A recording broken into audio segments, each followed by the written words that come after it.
Jai Radha Madhava Jaya Kunja Bihari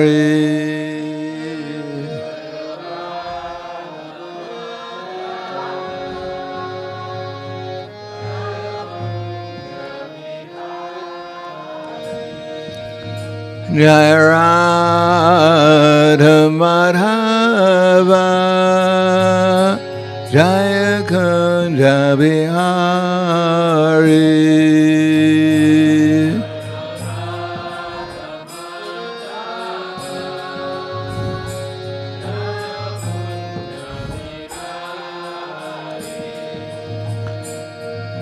Gopidana Vallabha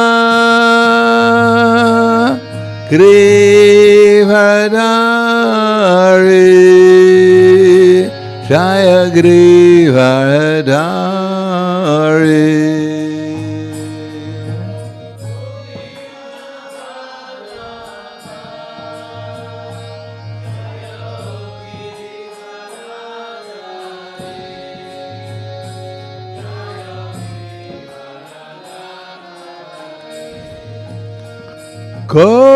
Gopidana Vallabha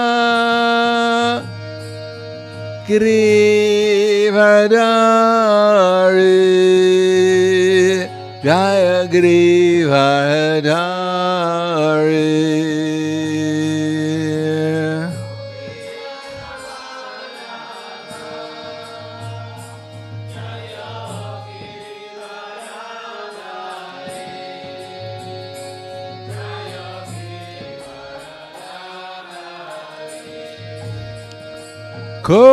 Gopidana Vallabha Grivadari Jaya Grivadari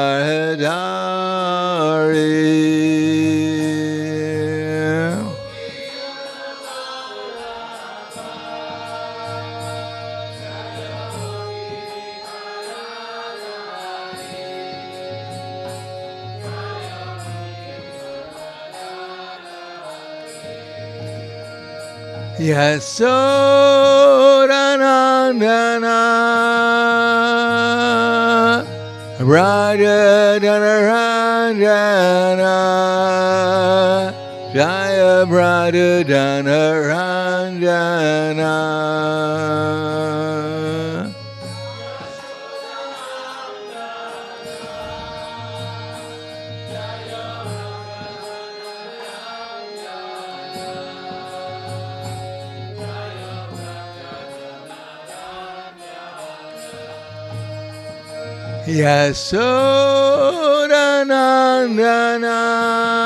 Yasodanandana Raja Dhanaranjana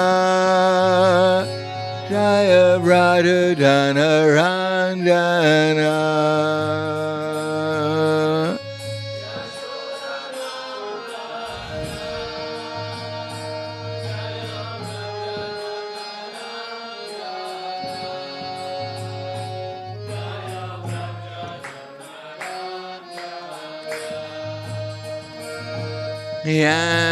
Yamunadira Varachari Jaya Kunja Bihari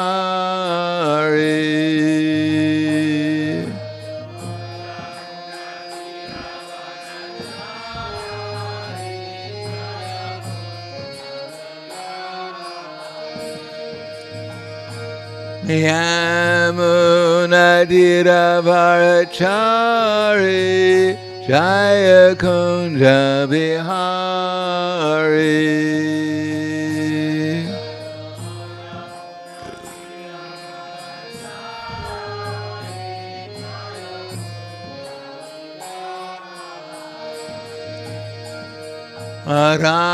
Radha Madhava Jaya Kunja Bihari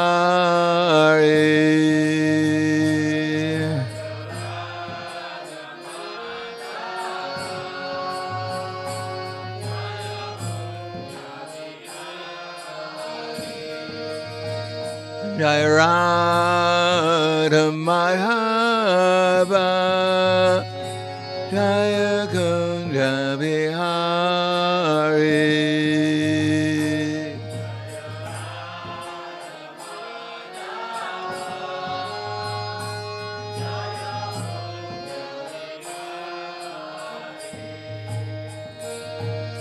Radha Madhava Jaya Kunja Bihari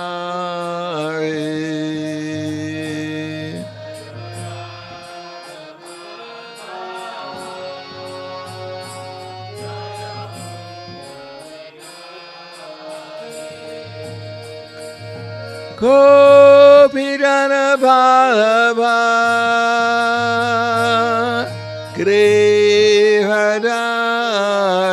Grivadari Jaya Grivadari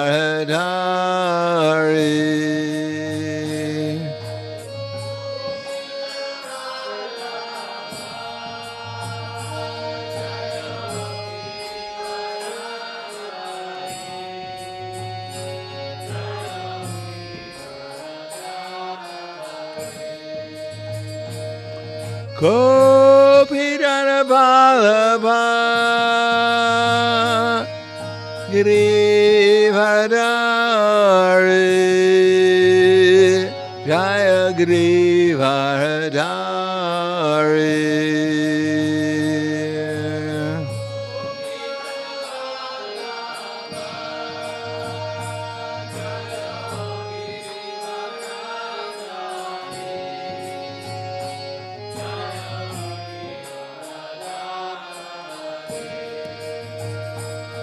Yasodanandana Rajaranjana Jaya Rajaranjana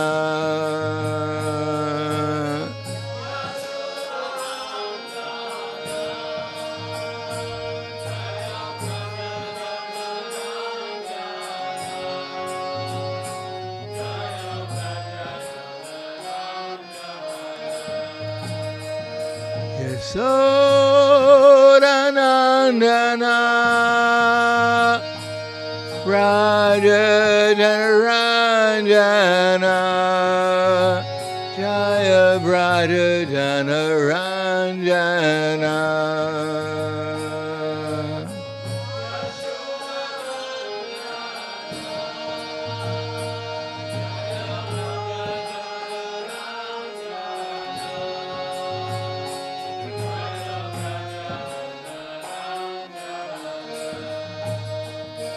Yamuna Tiravarachari Jaya Kunja Bihari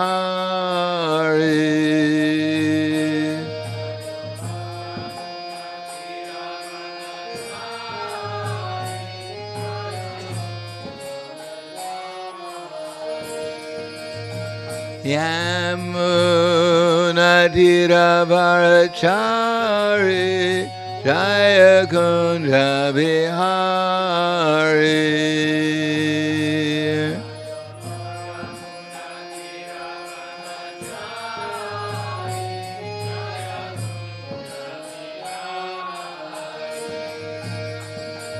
Radha Madhava Jaya Kunja Bihari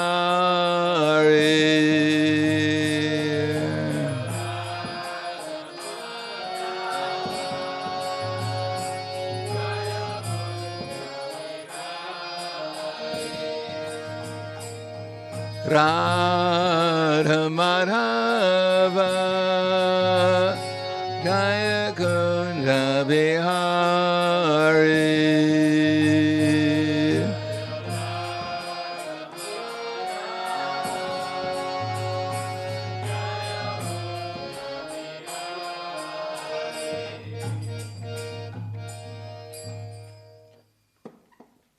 Jamo Vishnupad Paramahansa Prabhakacharya Asadhara Sadushi Shriman His Divine Grace Shalasi Bhaktivedanta Swami Raj Srila Prabhupada Ki Jai Gaur Premanande Haribo, Slava Zabrani Bhakta, Slava Shigurui Shigurangi, Om Vishnu Vidaya Krishna Prasthaya Bhute, Shri Mati Bhaktivedanta Swami Namane, Namaste Saraswati Deve, Gauravani Vacharane, Nirvishesha Srinivadi Paskyatyade Sadharane.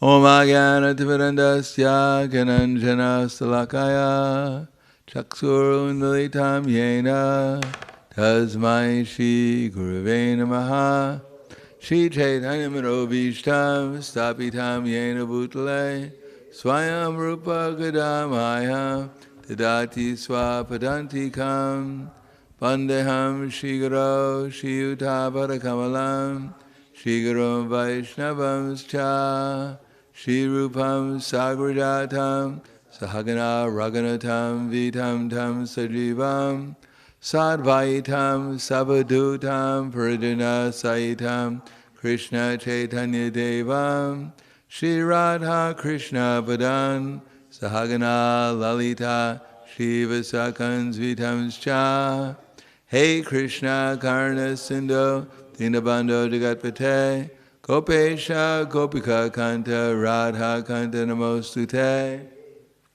Tapta Kanchana Gaurangi Radhe Vrindavaneshwari Prishubhana Sudadevi Pranamami Hari Priye Vanchakapa Trubhyascha Kripa Sindhu Vyevacha Patidana Bhavanebhyo Vaishnavebhyo Namo Namaha Shri Krishna Chaitanya Pranitananda Shadvaita Gadadhar Shivasadi Gaura Bhaktavrinda Hare Krishna Krishna Krishna Hare Hare Hare Rama Rama Rama Hare Hare Om Namo Bhagavate Vasudevaya Om Namo Bhagavate Vasudevaya Om Namo Bhagavate Vasudevaya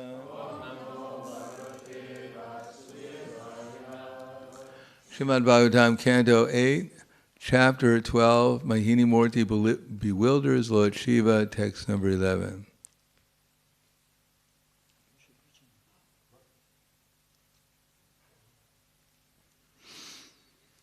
Satam samihitam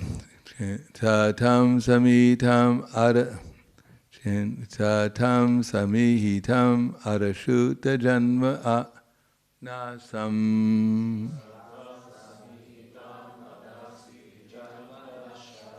Bhutehitam Chakagato Bhavabandha Moksha Vayuryata Vishati Kamchat Characharakyam Sarvam Tat Atmaka Taya Vagamo Varutse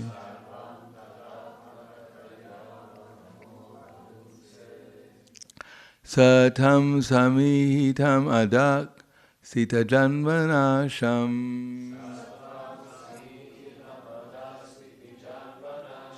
Bhutehitam Chagajato Bhavabandha Moksho Vayuryata Vishati Kamcha Characharakyam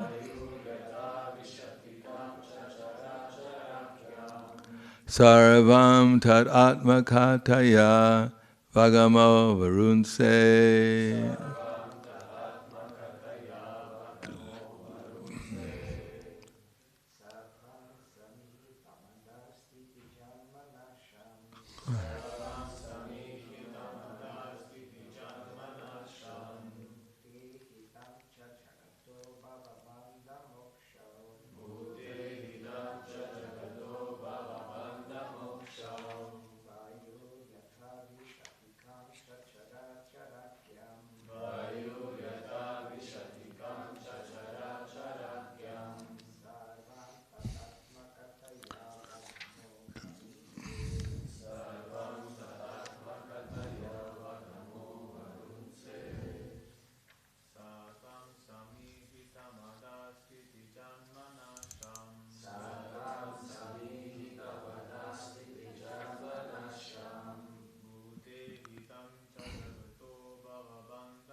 Sham.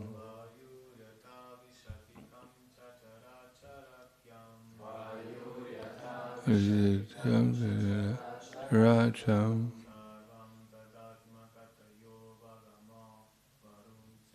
Sarvam taratmakataya vagamo varunse. Ladies.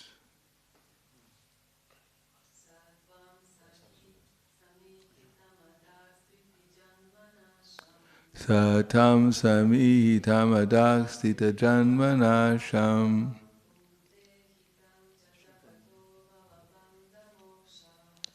Tehitam jagadato bhavabandha moksha.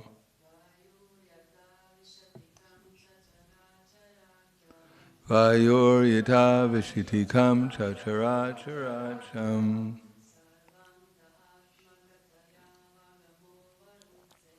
Sarvam tadatmakataya bhagamo varunse.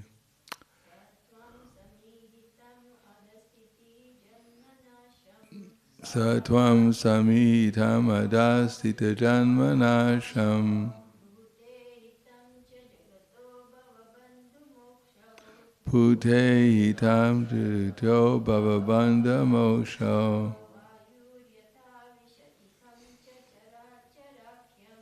Vayor yata vishitikam chacharacharacham.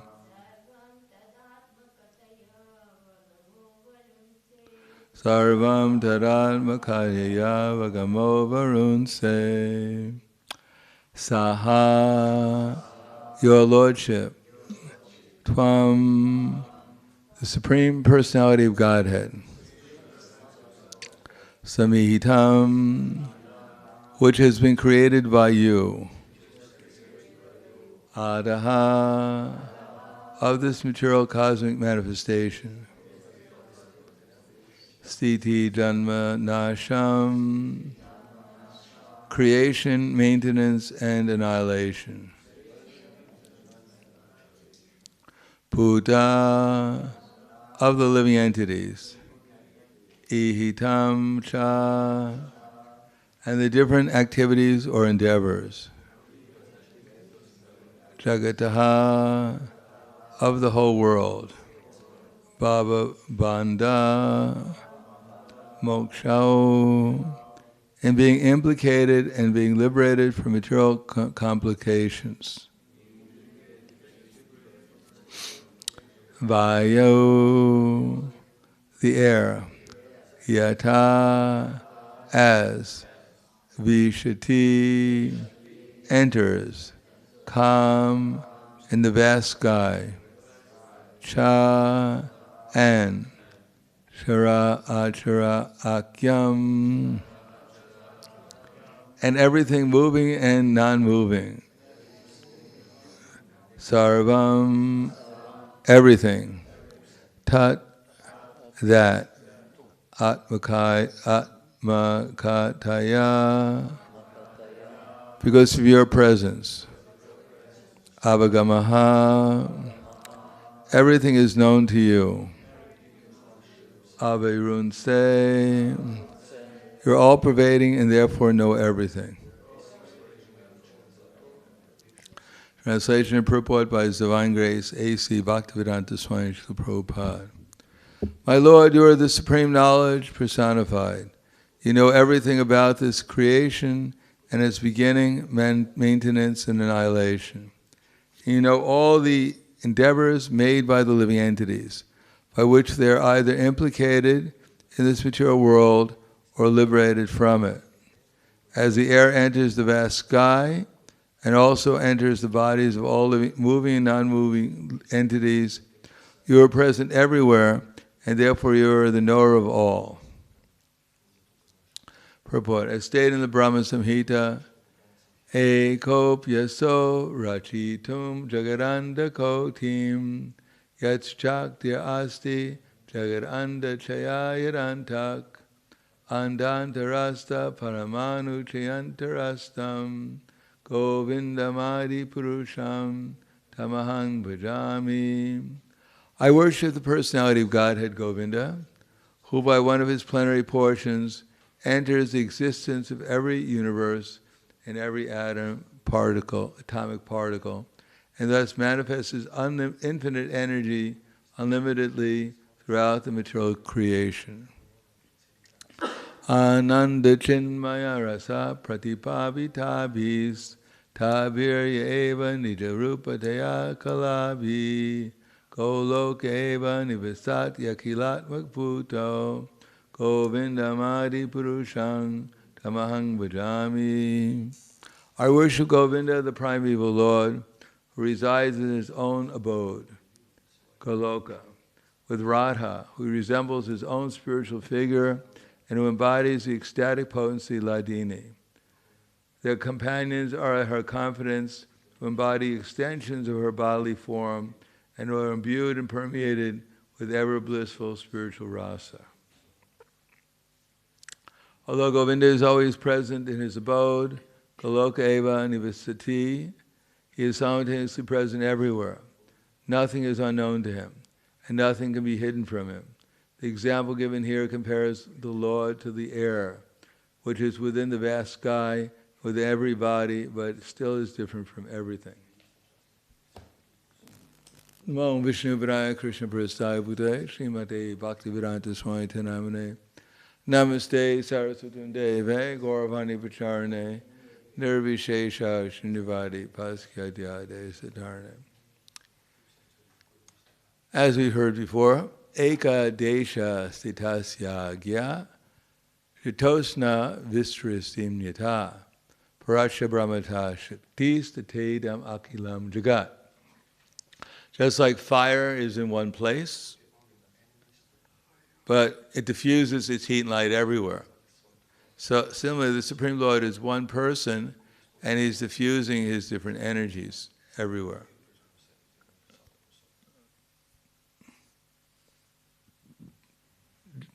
So, Krishna is in Goloka Vrindavan in his original form as Krishna, with his different relationships with his associates there.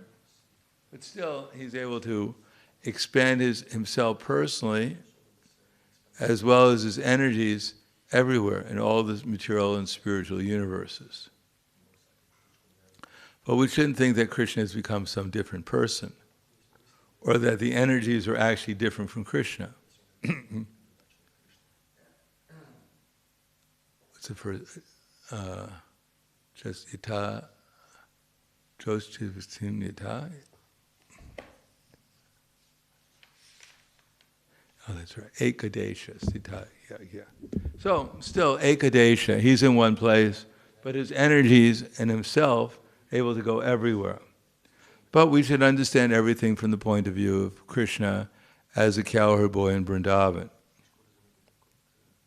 It's not that when he expands himself as Nrsingadev, he's no longer a cowherd boy in Vrindavan, or he's a different person. Ye tamam prapadyante tam stataiva bhajamyaham mama vartmanu vartante mranusha partha sarvashaha. As they surrender to me, then I reward them accordingly. Everyone follows my path in all respects, O son of Kunti. So Krishna is simply reciprocating, according to the desires of living entities, how they want to reciprocate with Krishna. Now Krishna prefers to stay in Goloka Vrindavan, which he never, Vrindavan specifically, he never takes a foot away from there in his original form. But because there's varieties of desires with the living entities, Krishna reciprocates with those desires. Because Krishna could have just remained himself, theoretically, because he's eternally existing along with his associates. But just take it theoretically, he could have stayed all by himself, but then when he he expanded himself as Radharani, what is he going to do? Now, if you try to control Radharani as if she was a slave, it wouldn't have been very interesting.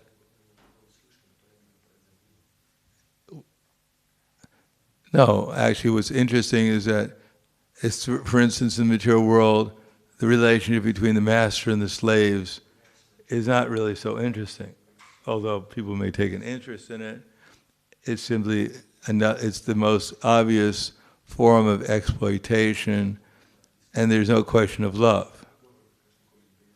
But generally speaking, people are looking for affection and love, although sometimes they express it by exploiting others. When they can't get, no one will love them and they don't love anyone, then when it's only exploitation, they get a pet dog, and hopefully the pet dog shows some appreciation.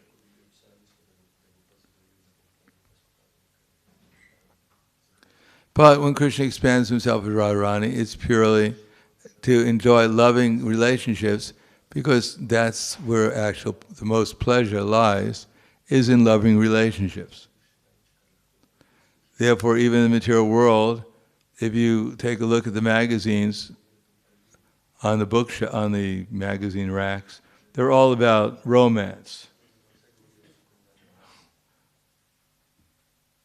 Because in the material world, the hope for love is found in romance. Of course, people sometimes they even think they're having a romantic relationship with their dog. If you can't find it in a human being, then you look for it in the animals or in the fish. Every time my goldfish turns and looks at me, I can see it has eyes of love.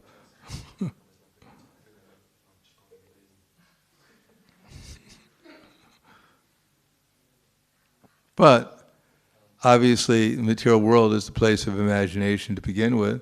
So to imagine that your goldfish loves you is not any different from imagining that your dog loves you. As a matter of fact, if you stop feeding your dog, most of the time it'll stop loving you also. So love in the material world means business. You got to pay the price for the so-called love. But love in the spiritual world, there's no price to pay, because there's nothing, no one needs anything in the spiritual world except for love, for service. That they exist and they thrive by love and service. And therefore, everything goes on there spontaneously due to love and service. And here everyone feels they need something, although they don't really need anything, but what they really need is to get out of this place where they think they need something. Because this necessity that we need something, although having a material body, the material body needs things, just like if you have a car, then obviously the car needs things. You can't say, my dear car, you're not a car. You don't. So if I don't give you gas, if I don't give you oil, I don't maintain you, what's the difference? You're not that car. But they are the car. The car is a car, and it needs things to work. Because that's the way the material world works. It needs things to work. Therefore, in order to maintain this body, it needs things. What it needs is different from different living entities.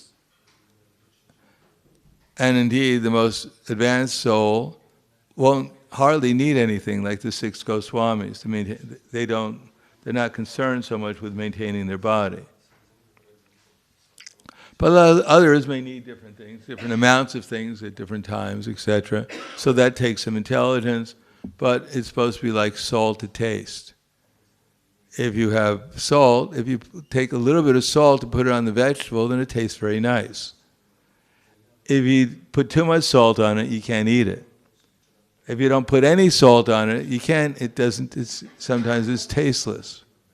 So we salt to taste. So the amount that we need in order to maintain this body, in order to execute devotional service. So that knowledge comes from Krishna.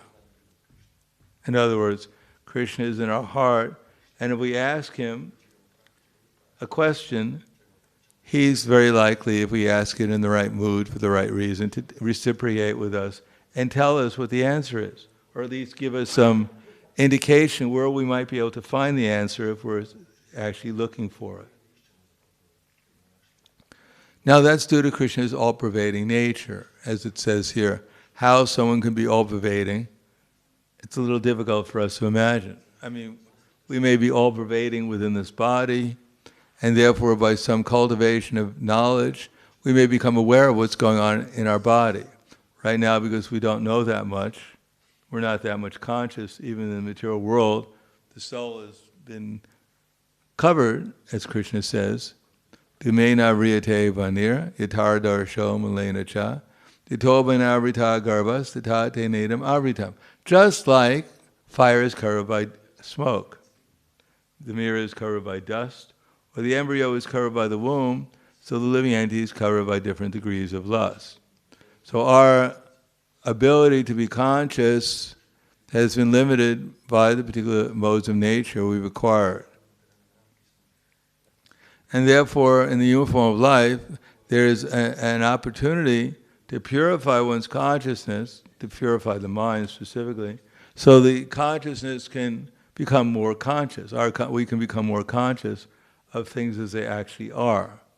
While in the animal species and the other species of life, that opportunity is not there, and therefore they may partially be conscious of their bodies. Imagine being a whale, or Timengolfe, a whale.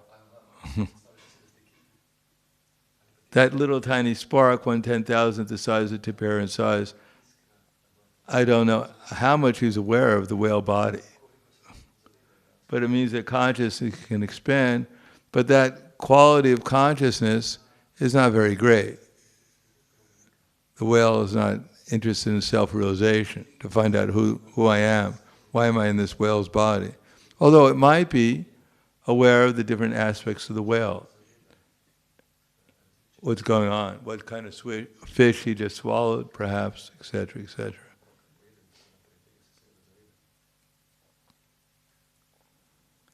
Now Krishna explains he has unlimited consciousness, which is unimpeded by any mode of nature, just like the sun is above the clouds. The clouds may impede our vision from the sun, but the clouds don't impede the sun's vision. The sun shines brightly in spite of how many clouds there may be in the sky. It doesn't affect the sun at all. As a matter of fact, the clouds are manufactured by the sun's rays.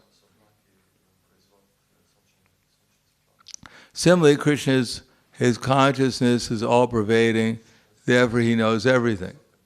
But that doesn't mean he's not Krishna, or he changes.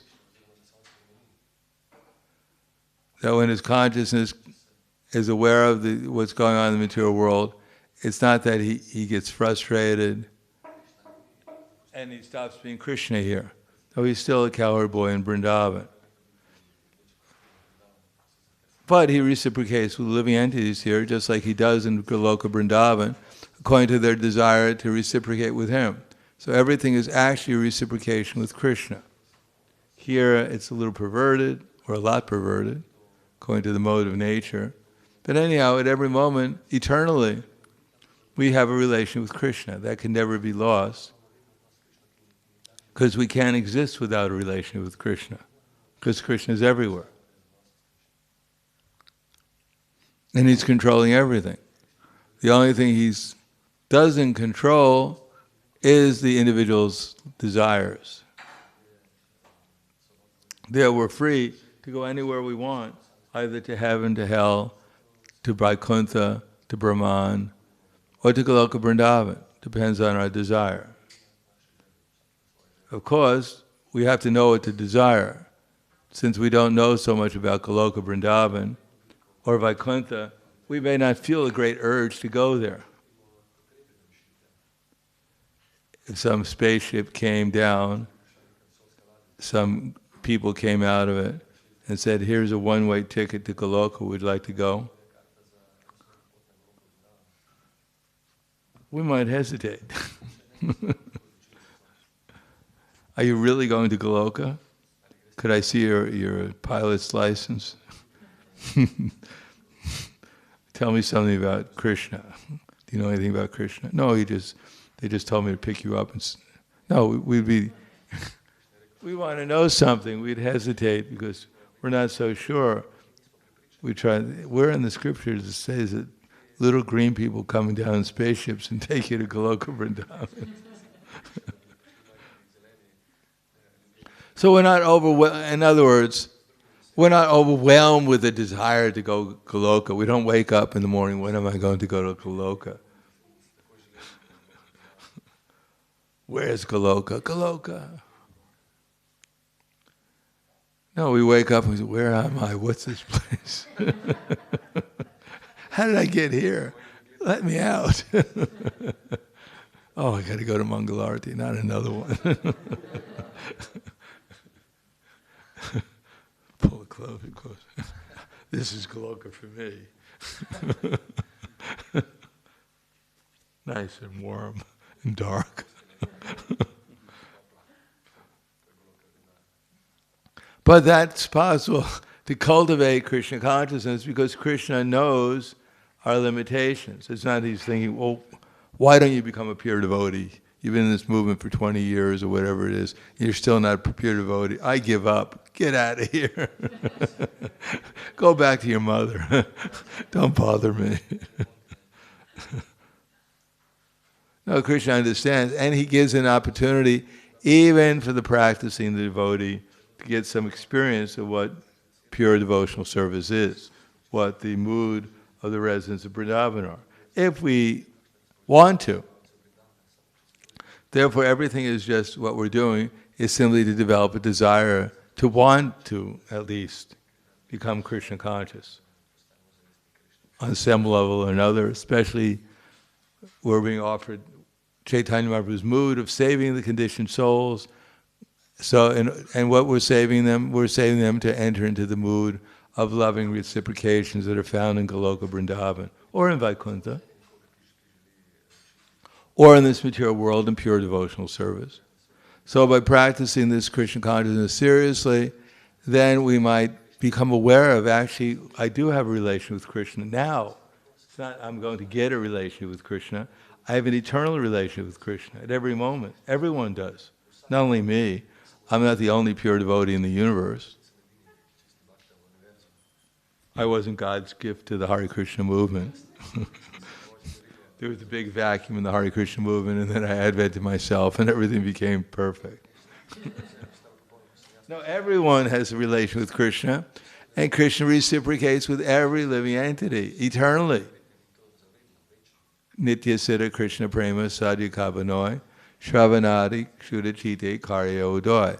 That everyone is actually a Nitya Siddha in the sense that everyone is eternally a soul, perfect, complete within themselves. Krishna Prema. And by nature, everyone has Krishna Prema dormant within them. Sadhakavanoi, Shravanadi, and by the process of hearing and chanting and serving, etc., when that dormant love for Krishna can be awakened. And anyone. It's a gift in one sense. It's already there. It's just the gift is the knowledge by which we can awaken our normal Krishna consciousness. Therefore it says, Brahmande Brahmate Kon Bhagavanti, Guru Krishna Prasade Pai Bhakti Letavich. The Guru's business is simply to give the instructions by following which our natural love for Krishna will be invoked. Just like Prabhupada gives the example, walking is natural for a child. It simply needs some practice. And then after some practice, its natural tendency to walk will be there. And what we'll discover is that Krishna is everywhere. Krishna is all cognizant, but it's not that Krishna is all cognizant, he's like, the force, or he's love, or something impersonal. No, Krishna is personally present any way we want him. Even he may be impersonally present if that's the way we want him. But if we want him as Krishna, then he'll be Krishna everywhere. Then when we see Nrsingadev, we'll see him as an expansion of Krishna. And we'll understand that the mood of Nrsingadev is not when he gets frustrated, he had a fight with Radharani, he came to the material world and ripped apart a few demons just to take out his frustration. No, he's always a loving servant of his devotees, but he has to reciprocate with them according to their mood in order to encourage them to ultimately to make progress towards spiritual life, towards reviving their relation with Krishna. If they say, "Where is your God, Prahlad?" then God will appear and rip the person apart. So that the person realizes Prahlad was right. He's God. Otherwise, if Lord Nrsimhadev came with a rose and offered it to Hiranyakashipu, oh, you're so sweet. Hiranyakashipu wouldn't have been very much impressed by Nrsimhadev, nor would he have learned their lesson that there is a God and it's not him. And that's the most essential lesson, not only Nrsimhadev, that Hiranyakashipu has to learn, it's the same lesson we all have to learn, that there's a God and it's not us. Therefore, Krishna taught Hiranyakashipu in a unique way, by ripping him apart. And he'll teach us in some way or another also. Then we kindly get the message that there is a God and it's not us. And he's everywhere. And right now we're practically nowhere. But we can go somewhere if we become Krishna conscious. So I'll stop there. Any questions or comments?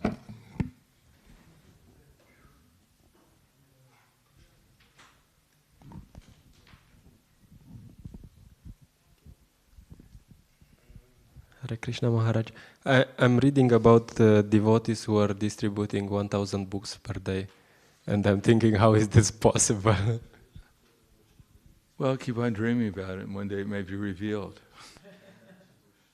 What kind of books do they distribute?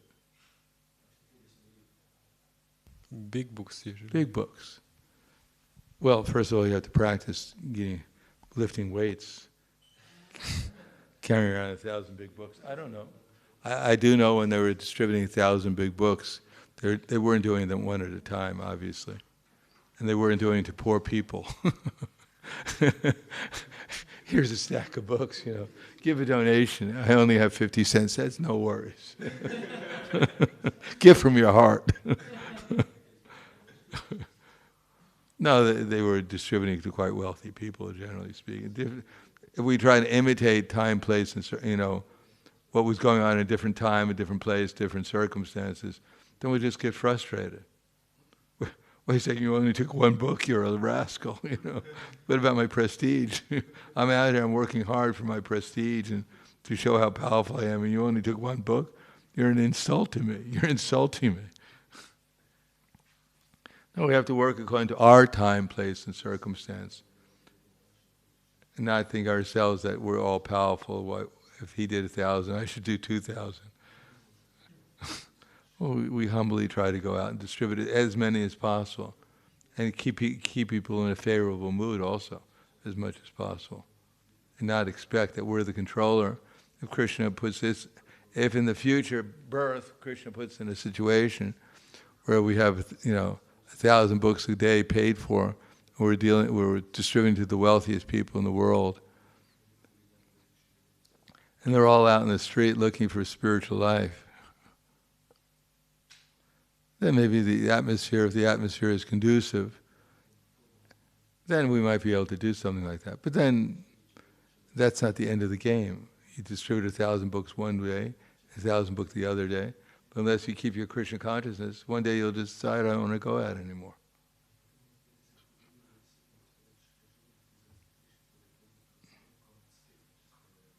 So it's also our mood that we have to be in. We have to do it, not dream of the mood that we're simply out there due to causeless love for Chaitanya Mahaprabhu and his servants. We're out there as a selfless servant, trying to do it whatever we can to spread this movement, simply to please Chaitanya Mahaprabhu. It's good to dream about that too. Yes, Madhuri. Yeah, okay.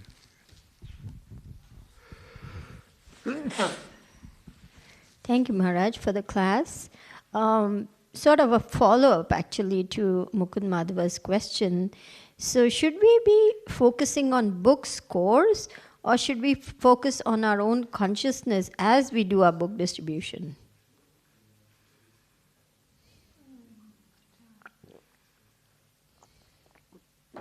Why not both? Sorry. Take this book or else I'm going to beat you up. I'm only focusing on the number of books I'm distributing. Take this book or else. Yeah. Take the book.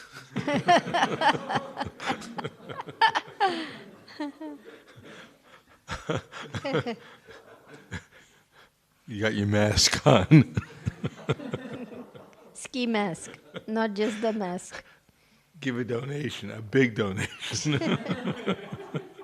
Empty your pockets, or else.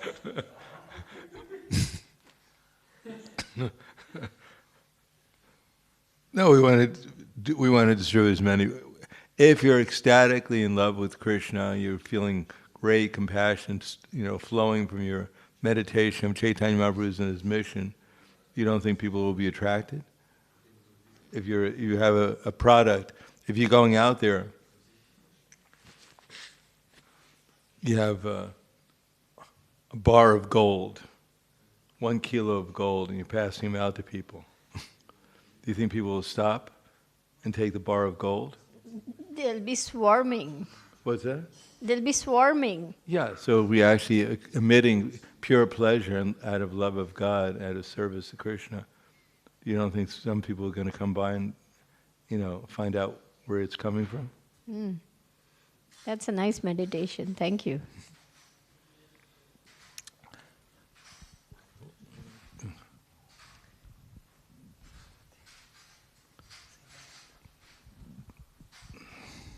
We have some questions from the internet.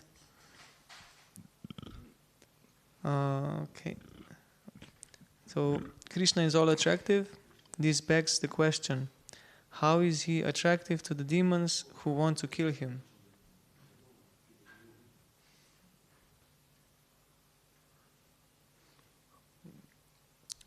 How is he attractive to the demon? Well, Yeah. I don't know. You have to ask the individual demon. There's a whole variety of demons. They may find different things attractive about Krishna. First of all, if Krishna is the strongest. So some demons are interested in fighting. They're impressed by someone's strength. So that way they're appreciating his strength. Krishna knows how to do all the martial arts. So they're impressed by his knowledge. The demons watch Krishna fight, they're impressed. Wow, he's pretty good. May not be one of us, but he knows what he's doing. So there may be different reasons why people, including the demons, why they're impressed by him. But he's definitely impressive. Imagine when he shows the demons universal form. It's quite impressive. Of course, Duryodhana wasn't so impressed.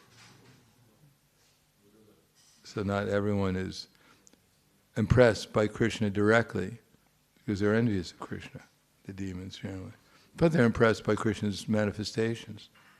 Just like Duryodhana was impressed by, actually that was Shishupal.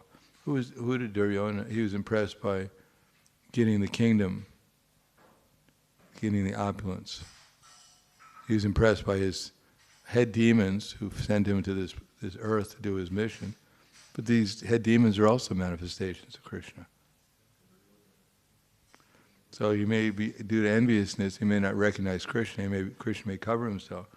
But in another form, Krishna is manifest to this, someone like Duryodhana, in the form of whoever he's taking his orders from, the higher demons in the universe, who are actually manifestations of Krishna's energy too.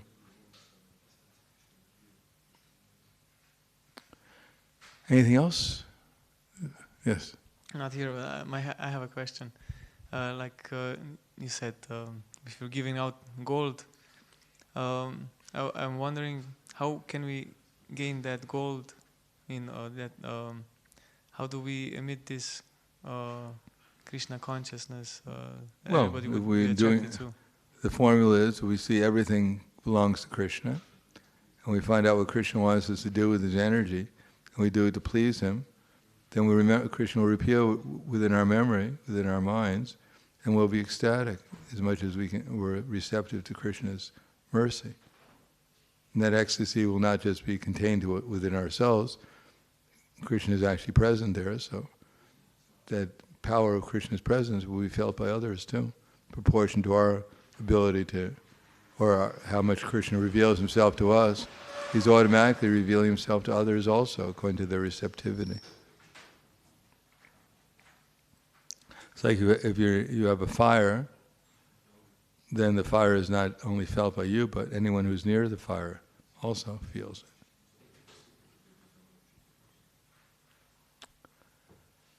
Okay. Hvala. Grantaraj Srimad Bhagavatam ki jai. Srila Prabhupada ki jai. Gaur Premanande. His Holiness Pradananda Swami Maharaj ki